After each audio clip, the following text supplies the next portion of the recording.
నమస్తే ప్రజలారా, మీరు చూస్తున్నారు జనవాణి టీవీ. ఈ రోజు కేజీఎఫ్ అంటే ఏంటా అని మనం చూసుకుంటే కంచెగచ్చిబౌలి ఫారెస్ట్. కేజీఎఫ్ అనే కంచెగచ్చిబౌలి ఫారెస్ట్ భూమి వివాదమై మరి భూమి డెవలప్మెంట్ అయి మరి దానిపైన అనుచరణ గణాల నుంచి కొలిక్కి వస్తూ కాంగ్రెస్ ప్రభుత్వం మరొక ఐటీ పార్క్ నిర్మిస్తా అని ముందుకు వస్తుంది. దానిపై ఆంధ్రజ్యోతిలో ప్రచురితమైనటువంటి వార్తను మనం చూసుకుందాం. ఈ ఆంధ్రజ్యోతి పత్రికలో ప్రచురితమైనటువంటి వార్త అభివృద్ధి దైవ కార్యం అంటూ ప్రచురితమైంది టైటిల్.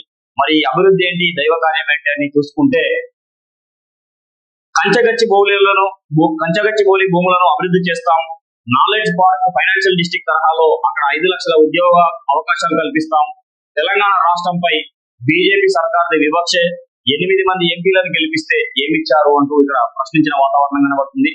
మరి మనకు ఐటీ పార్క్ తీసుకుంటే మొట్టమొదటిగా హైటెక్స్ లో రైజా ఐటీ పార్క్ నుంచి హైటెక్స్ బిల్డింగ్ లాగా ఉంది. మరి అక్కడ నాలెడ్జ్ పార్క్ అని ఉంటుంది.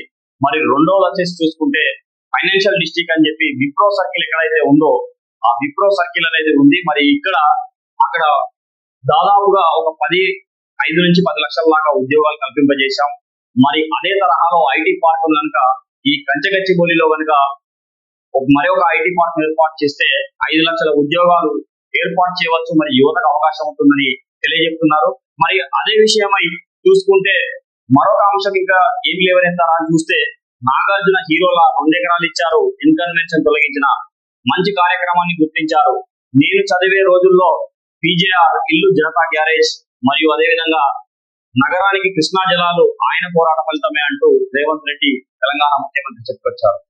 మరి ఒకసారి కనుక మనం రీకాల్ చేసుకుంటే ఐటీ పార్క్ ఎప్పుడు స్టార్ట్ అయింది, ఎలా స్టార్ట్ అయింది అని చూస్తే ఎస్ఎం కృష్ణ బెంగళూరులో ఇనిషియేట్ చేసినటువంటి ఐటీ విధానాన్ని దాన్ని చూసి అదే విధానాన్ని అన్నా లక్ష్మీనారాయణ అనే ఐఏఎస్ ఆఫీసర్ చంద్రబాబు నాయుడు గారికి చేరవేస్తే దాన్ని బట్టి హైటెక్స్ సిటీ, ఇప్పుడు ఉన్నటువంటి హైటెక్ సిటీలో హైటెక్స్ భవనం అప్పుడు కొత్తగా ఐటీ కంపెనీలను తీసుకురావడం జరిగింది.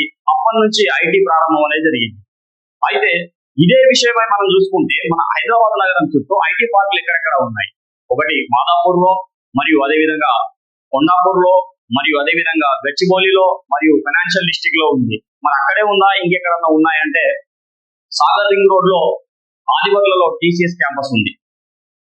మరియు అదేవిధంగా చూసుకుంటే గట్కేశ్వర రోడ్ లో ఇన్ఫోసిస్ ఏషియా హెడ్ ఆఫీస్ అని ఉంది. మరియు దాంతో పాటుగా మరికొన్ని కంపెనీలు కూడా వారి యొక్క బిజినెస్ ఆపరేషన్స్ రన్ చేస్తున్నాయి. అంటే నగరంలో ఇప్పటి వరకు ఒక 3-4 దిక్కుల ఐటీ పార్కులు ఉన్నాయి. అయితే వీటితో పాటుగా ఈ కేజీఎఫ్ కంచెగచ్చిబౌలి ఫారెస్ట్ అనే ప్రాంతంలో 400 ఎకరాల భూమి ఉంది.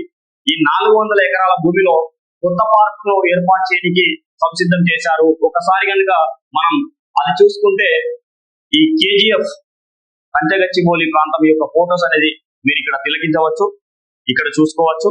ఇవన్నీ కూడా కంచెగచ్చిబౌలి ఫారెస్ట్ 400 ఎకరాల ఫోటోస్.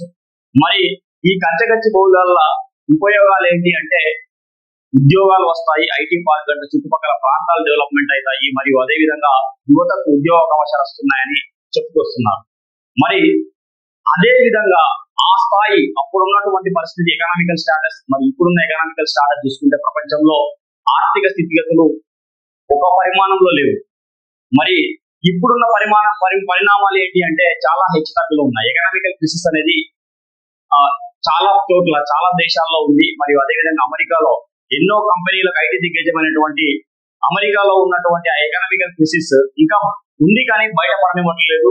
మరి అదే కొనసాగితే మనం కొత్త ఐటీ పార్క్ ఏర్పాటు చేసుకున్నప్పటికీ కూడా ఈ కంచెగచ్చిబౌలి వల్ల నిర్మాణం అయినప్పటికీ కూడా కాస్ట్ రిడక్షన్ పాలసీ మీద ఐటీ కంపెనీలు యుద్ధం చేస్తున్నాయి. మరి ఆ యుద్ధంలో అదొక కాస్ట్ రిడక్షన్ పాలసీ అనేది ఒక యుద్ధం అయితే అందులోనే మరియు కొత్తదనం వచ్చింది. ఆ కొత్తదనం ఏంటంటే మీకు తెలుసు ఆర్టిఫిషియల్ ఇంటెలిజెన్స్. ఈ ఆర్టిఫిషియల్ ఇంటెలిజెన్స్ అనేది కూడా ఒక పెనుభూతం అని చెప్పి అది కూడా మానవ మనుగడలో మరియు ఈ ఉద్యోగాల్లో ఒక పెద్ద పెట్టు పెట్టేలాగా ఉంది. కాబట్టి మరి ఈ పార్క్ కట్టినప్పుడు లాభాలు ఏంటి, నష్టాలు ఏంటి అని తర్వాయి సంచికలో ఉంటాయి. కాకపోతే రేవంత్ రెడ్డి గారు ఏం చెప్పుకొచ్చారు అని అంటే ఉద్యోగాలు కల్పించవచ్చు, 5 లక్షల ఉద్యోగాలు కల్పించవచ్చు, ఆ ప్రాంతాన్ని డెవలప్మెంట్ చేయవచ్చు, మరియు ప్రభుత్వానికి స్పెషల్ ఎకనామిక్ జోన్ కింద కనుక కొన్ని కంపెనీలు కనుక అక్కడ స్థలాలు కేటాయింపు చేస్తే ఆదాయం వచ్చే మార్గాలు ఉన్నాయి కూడా అని చెప్పి తెలియజేశారు. మరియు అదేవిధంగా గతంలో పీజీఆర్ చేసినటువంటి సేవల ద్వారా ప్రజలు కాంగ్రెస్ వైపు ఉండి కాంగ్రెస్ కు బలాన్ని చేకూర్చారు. మరియు హైదరాబాద్ డెవలప్మెంట్ కావడంలో, హైదరాబాద్ వాటర్ ఫెసిలిటీ క్రియేట్ చేయడంలో, మరియు హైదరాబాద్ లో జనాల సమస్యల కోసం పోరాడినటువంటి ఒక మంచి మహాత్ముడు అని చెప్పి ఆయన యొక్క సేవలను కొనియాడారు. మరి పీజీఆర్ గురించి కనుక మనం ఆలోచిస్తే పీజీఆర్ లో గొప్ప గొప్ప